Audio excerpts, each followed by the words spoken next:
Inintay ko mag-green light ang pedestrian walkway pero parang may napapansin akong itim na sasakyan na minamataan ako kanina pa. Nasa kaliwang side lang nakaparada. Hindi ko yun pinansin at nagkunwari na lang akong hindi nakikita. Binaba ko ang mga mata sa heels ko at pinatagilid pa yun na para bang kunwaring sinisipat ko yun kung may sira. Isang tawiran lang kasi ang Frago Corporation at ang Beredo Hotel kung saan ako nag-i-stay. Na mag-green light ang pedestrian, halos tumakbo na ako nang marating kong entrance ng hotel. Walang lingon, diretso lang ang tingin. Ni hindi ko nagawang batiin ng security ng hotel. I just passed by. Sumakay agad ako sa elevator at madali ang hinanap ang unit ko. Agad akong pumasok sa loob, nagsara ng pintuan. Nakaramdam ako ng kaba kanina. Para bang sinusundan ako ng sasakyan na iyon dahil kaninang umaga ko pa'y napapansin. Ano kaya yun? Kidnappers! Inawakan ko ang tapat ng puso ko. Nagbuga ako ng malakas sa buntong hininga dahil pakiramdam ko. Maubusan ako ng hangin sa sobrang kaba kanina lamang. Gusto ko tawagan si John pero ayoko namang mag-alala siya sa akin. Kaya pinili ko na lang pakalmahin ang sarili. Thank you so much, attorney. Inilahad pa niya sa akin ang palad. Jason, my client, he's buying properties. I am handling the contract and even negotiating to the other side's party. My pleasure. Balik kamay ko rin sa kanya. We talked more about his new properties bago ko nagpaalam na mauuna nang umuwi. Dumaan muna ako sa maliit na grocery store para mamili ng pagkain ko. Di naman madaming pinamili ko dahil pauwi na rin ako sa linggo. Bit-bit ko ang 2 puting plastic bag. Walang pedestrian na tatawiran ko ngayon dahil nasa likod lang ito ng Beredo Hotel. Inihintay ko lang matinding traffic bago ko malipas ang tawid. Gustong-gusto ko nang makapasok sa loob ng kwarto ko dahil naingayin ako masyado sa iba't ibang uri na tunog ng sasakyan. When I stepped my feet on the road, para sana tumawid ay hindi ko na napansin pa ang isang sasakyan. It is too late para umatras pa ako. Parang napakon pa ako sa kalsadang ito. I can't move myself. Sobra ako natatakot at nanghihina. Huli kong narinig ang malakas sa pagpreno ng sasakyan. Akala mo ba'y tumalsik ang mga gulong sa sobrang lakas ng paghinto? Tumilapon din ako sa gilid ng kalsada. Madaming tao ang dumalo sa akin, pero nangihina na ako. I heard someone calling my name 3 times. I will never forget that thunder voice. Never in my life. Then, I passed out. Marcos POV. Parang sinisindihan ng apoy ang pangupo ko. Hindi ako mapalagay. Palakad-lakad ako sa labas ng emergency room. I almost shouted at the doctors and nurses. Hindi ako binigyan ng pahintulot na makapasok sa loob kung saan nila ginagamot at sinusuri ang kondisyon ni Megan. Hindi ko mapapatawad ang sarili ko kapag may nangyaring masama sa mahal ko. I can't forgive myself. I cured many times. Tahimik lang ako nakatingin sa akin sina Ronald at Arthur. At pag napapatingin naman ako sa kanila, tahimik lang sila nakatingin sa akin. This is kinda hard. Ang tagal ng doktor. Parang gusto kong sirain ang pintuan para makapasok sa loob. Hindi na rin ako makasilip sa maliit na bintana dahil covered na rin ito. Napalingon ako. Nang maglakas loob si Arthur, natawagin ako. Boss, relax ka lang. Maupo ka muna. Mahina pa nitong sabi. I closed my eyes. Hinilot ko ang sentido ko. How can I calm down, Arthur? Megan is inside that room. Sabay turo ko pa sa loob. I have no idea about her condition. Nahirapan ko pang dugtong. Gusto kong sapakin si Ronald dahil siya ang nagmamaneho kanina. Gusto ko ilabas sa kanyang galit ko, pero hindi naman niya kasalanan iyon. It is not his fault. It's just an accident. Nagbiniroan kami sa loob ng sasakyan, kaya hindi niya napansin na may patawid palang tao. And that's my love. I am so frustrated. Napasabunot pa ako sa buhok ko habang patuloy ang palakad-lakad. Napahinto na lamang ako nang biglang bumukas ang pinto. Hindi ko na inintay na magsalita ang doktor. Agad ko na itong binato ng maraming tanong. How's my girlfriend, Doc? Is she fine? Is she awake? I want to see her. Napatitig na lang sa akin ng doktor at ang 2 nurses na nasa likod niya. Naramdaman ko rin sina Arthur at Ronald na lumapit sa akin. What? Tell me. I lost my patience. Hinawakan ko ang balikat ng doktor. Mas dumiin pa iyon nang hindi nagsalita kaagad. Narinig kong napasinghap ang isang babaeng nurse sa likod niya. Maybe because of my boldness. Calm down, sir. Wala pong nangyaring masama sa girlfriend mo. Chinek ko ang ulo niya pero wala namang tama. May galos lang na kaunti. But to be sure and you can rest assured, ipapa-ultrasound natin siya. Kalmadong paliwanag niya sa akin. Napasa po ko ng mukha. Oh gosh, thanks Doc. Can I see her now? Hinging paintulot ko pa sa kanya. I am a bit ashamed. Dahil sa ginawa ko sa kanya kani-kanina lamang. I am sorry about the earlier I've done. I apologize. Ngumiti siya sa akin at tinapik ang balikat ko. No problem. As usual ang nangyayari dito. May mga pinaliwag pa siya sa akin bago sila tuluyan ng umalis. Nilipat din namin si Megan sa private room dahil hindi pa siya nagigising. Sumailalim din siya sa mga test pero wala naman siyang bati or sugat sa loob. Baka dala lamang ng takot kaya siya na unconscious. Hindi na rin pumasok sa loob sina Arthur at Ronald. Kaya naman malaya ko na pagmamasdan ngayon ang mahal ko habang natutulog. Mag-iisang oras ko nang hawak ang kamay niya at paulit-ulit dinadampian ng halik. She looks pale while living on the bed. Baby please, gumising ka na. I whispered to her. Tumaas ang kamay ko sa mukha niya at masuyong hinaplos iyon. Down to her nose and ended on her lips. Ang lambot ng labi niya. Fuck my dick. Tila nabuhay ang alaga ko sa matagal nilang pagkakatulog. I cursed. Binalik ko ang pagkakahawak sa kamay niya at dinampian ulit ng matunog na halik. Baby, if you don't wake up in 5 minutes, magwawala ako dito. Pagbabanta ko na akala ko naman, naririnig niya ako. After a second, ay bigla niyang ginalaw ang kamay na hawak ko. Gulat ako napatingin sa kanya. Megan? Oh, my baby is awake. Pero ang tingnan niya ako'y para bang nakakita ng multo. Diretso siyang nakatingin sa akin. Kunot ang noot sa lubong ang kilay. She did not let out a word but keep on eyeing on me. Wait baby, tatawagin ko ang doktor. Tumayo ako at tinampian siya ng halik bago ako lumabas.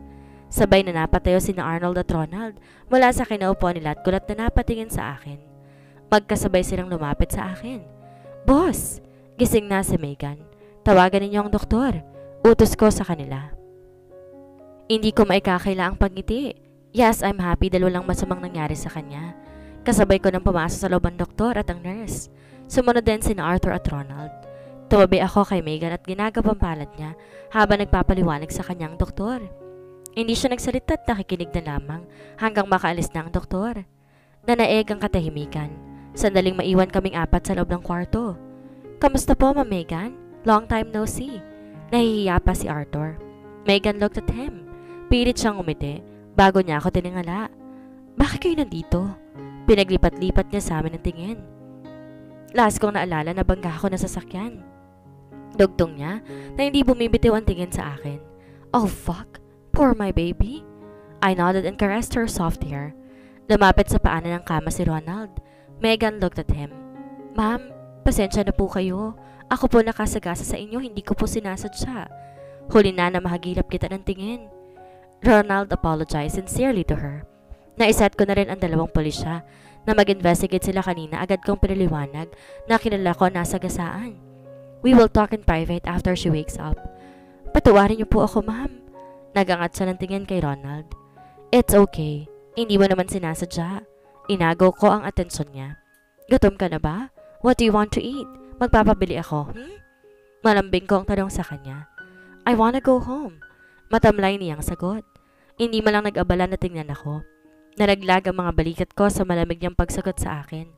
Okay, iyahatid na kita. Saan ka ba tumutuloy? Pinilit kong maging kalmado. Ang makitang wala nangyaring masama sa kanya ay sapat na yon para sa akin. Dahil kung nagkataon na may nangyaring masama sa kanya, baka pinapatay ko ng sarili ko ngayon. Sa Beredo Hotel, sagot niya sabay hila ng kamay niya. Nabitawan ko yon, para siyang napapasa sa paghawak sa mga kamay niya. Let's go! Tinulungan ko siyang tumayo at inalalayang maglakad. Kahit ramdam ko ang kalamigan niya sa akin, di ko pa rin siya hinahayaang maglakad mag-isa. Nakasunod naman sa amin ang mga bata ko. Sila na rin ang kusa nagdala ng mga gamit ni Megan. Lahat ang naresetang gamot ng doktor kanina, pinabili ko kay Arthur. Nasasakal na ako sa sobrang pagka-OA ni Marcos. Akala naman niya malala nang masyadong nangyari sa akin. He never left my hand kahit anong nasa loob pa kami ng sasakyan niya. He always asked, okay ka lang? May masakit pa sa'yo? Pero aaminin ko kinikilig ako. Para bang dumating ang isang taong minamahal ko. Yung tipong nagkahiwalay kami ng matagal na panahon and now we are bound to be lovers again. But not definitely him. Hindi kami lovers. Megan, inakal lang ng anak niya. Naanakan ka lang niya nang di sinasadya. Paalala ko pa sa sarili ko. I almost laughed myself of that thoughts. Stupid me. Be careful. Mahina niyang sabi sa akin nang pasakay na kami sa elevator, pataas kung saan ang room ko. Bago kami pumasok ng Beredo Hotel, binili na niya ang sidekick mens na maiiwan siya rito para bantayan ako. Hindi ko maiwasan ang pagnakaw-ligin ko sa kanya habang nasa pasilyo kami. He has the right to know about our son. He's still the father, and sooner or later he will find out, lalo na ngayon na nakita na kaming muli. Ngunit natatakot ako. Hindi ko pa kayang sabihin sa kanya na nagkaanak kami. Paano kung kunin niyang custody ng bata? He is Marcos Maxwell. A man can turn the impossible to possible. Nagawa niya nga akong kidnapin noon. Ang pagguha pa kaya ng custody ng anak namin? I feared. Wag ngayon, Megan. Wag ngayon. Anong passcode mo? Baling niya sa akin.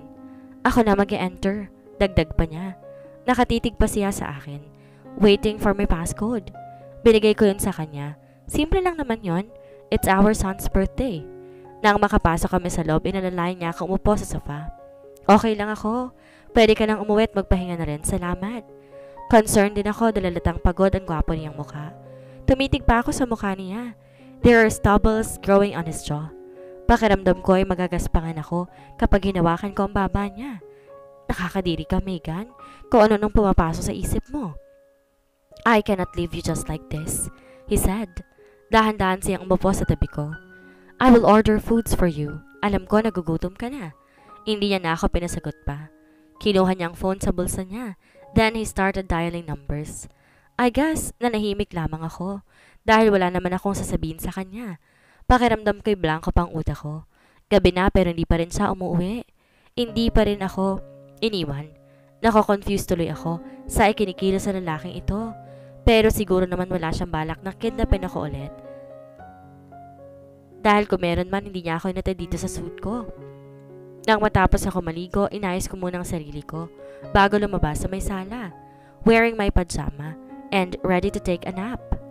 Naabutan ko pa siyang umupo pa rin sa sofa at nanonood ng TV. Nilapitan ko siya para sabihin na umuwi na dahil baka bala ko na rin magpahinga. Marcos? Mahina akong tawag sa kanya. Binalingan niya ako ng tingin. Tila bored pa ang mukha. Yes, baby? Are you going to sleep? Go ahead. Matulog ka na. Babantayan kita. Tumayo pa ito. Naalarma naman ako. It turns out na ayaw niyang umuwi. Okay lang ako sabi, diba? Umiinom na rin ako ng gamot. Paliwanag ko. Pwede ka nang umuwi.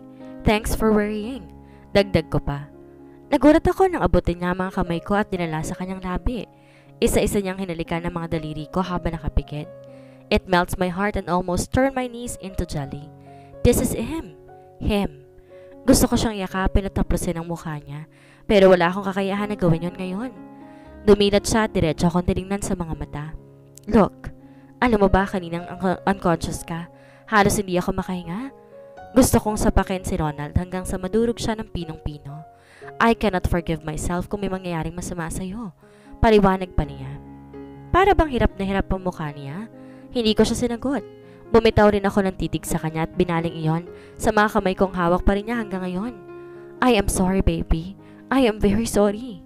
Napaangat ako ng tingin sa kanya. He now looks sad, defeated, hoping and begging. Namumula na rin ang buong mukha. I am very sorry for what I did to you 5 years ago. Nagsisisi ako, Megan. Nagsisisi ako. It is almost a whisper. I gasp. Marcos? Nasasaktan ako sa nakikita kong figura niya ngayon. Hinilan niya ako at mahigpit na niyakap. I am sorry, baby, for all the things I've done. Just know I never meant to hurt you. I feel so ashamed that I showed my worst side. The best thing that ever happened to me. I'm sorry. I feel him sobbing. Umiiyak ba siya ngayon? Parang may nalalamig na mga kamay na humahaplo sa dibdib ko. Patawarin mo ko. I am drowning in regret. Kumala siya sa pagkakayakap sa akin at ginulong ang mukha ko sa dalawa niyang palad. I saw the tears dropping on his cheeks. He is like a 5-year-old boy right now. Ganitong itsura ng anak ko kapag umiiyak. Hindi ko na napigilan pa at napaiyak na rin ako. I love you, Megan. Pinagdugtong niya pa ang noon namin. He did not stop crying and I am so. Napaiyak na din ako ngayon. Hindi dahil sa sorry niya kundi dahil sa sinabi niyang mahal niya ako. Am I not dreaming? Tama bang narinig ko? He loves me. Mahal din kita kung alam mo lamang. I love you since the first I saw you. I am so scared to tell the truth, baka hindi mo ako paniwalaan. I wasn't strong enough to admit it to you that I love you. Mahal kita, Megan. Mahal kita. Noon at ngayon. Inangat niya ang luhaan kong mukha. He smiled. In one blink, he claimed my lips. He gave me a passionate kiss. Parang tumigil ang mundo ko. Tila nagwawala na ang puso ko sa loob nito. I missed his lips on mine. 5 taon ko yung hindi natikman. When we ran out of breath, binitawan niyang labi ko. Tinignan ko siya at sinilubong ako ng mapupungay niyang mga mata. Ang mga matang matagal nang inaasam. Bakit di mo ako hinanap? Mahina akong tanong. Yes, nasasaktan ako. Dahil sa loob ng 5 taon, hindi man lamang siya nagparamdam. He kissed me again on my lips and hugged me tightly. Wala akong lakas ng loob na magpakita sa'yo. Naduwag ako dahil sa mga kagaguhang nagawa ako sa'yo noon. You are my heaven and earth, Megan. The source of my life. Na magkahiwalay tayo noon, parang ayoko nang mabuhay o lumaya sa kulungan, knowing nagalit ka sa akin at ang pamilya mo. He let out a deep sigh. Then he continued. Sobra-sobra ako nagsisisi. I lost everything dahil sa mga ambisyon ko. I am a big mess. Then he continued. But this mess man love you endlessly. He lost everything? Ano ang ibig niyang sabihin doon? But those words he says already melt my heart. Especially when he declares his love for me. He showered me with shallow kisses on my hair. Hindi ako nagkamaling minahal din siya dahil mahal na pala niya ako ng matagal ng panahon. Bumitaw ako ng yakap sa kanya. Nagulat siya nang ingat ko ang 2 kamao ko at pinagsusuntok siya sa dibdib. I just knelt to realize the pain inside me at sa paraang ganito ko mailalabas ang sama ng loob ko sa kanya. He did not stop me. Hinayaan niya akong gawin yon. He endured my hands boxing his chest. I hate you. I hate you. Patuloy kong kinabayo ang malapad niyang dibdib. Nasasaktan ako. Natutuwa ako. Magkahalo-halong emosyon na ang nararamdaman ko. Ngayon, hanggang sa nanghihina na rin ang kamao ko sa pagbayo sa dibdib niya. Nang maramdaman niyang tumigil na sa paggalawang kamao ko, ay dahan-dahan niyang hinawakan yon.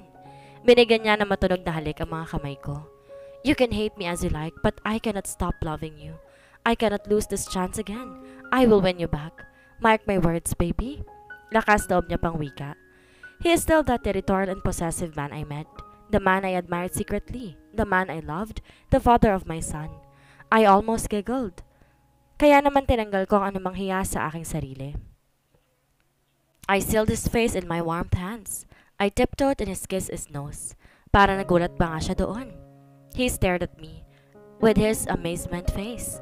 Hindi ko na nga napigilan pa. I smiled at him and claimed his lips. Nainis lang naman ako sa kanya dahil sa hindi niya pagpapakita na mas maaga. Sana he did not miss the chance na to be with me earlier with our son. We kissed very long. I kissed him wholeheartedly na parang ayoko nang bumitaw. Sinuklian din niya ng halik na mas mapusok.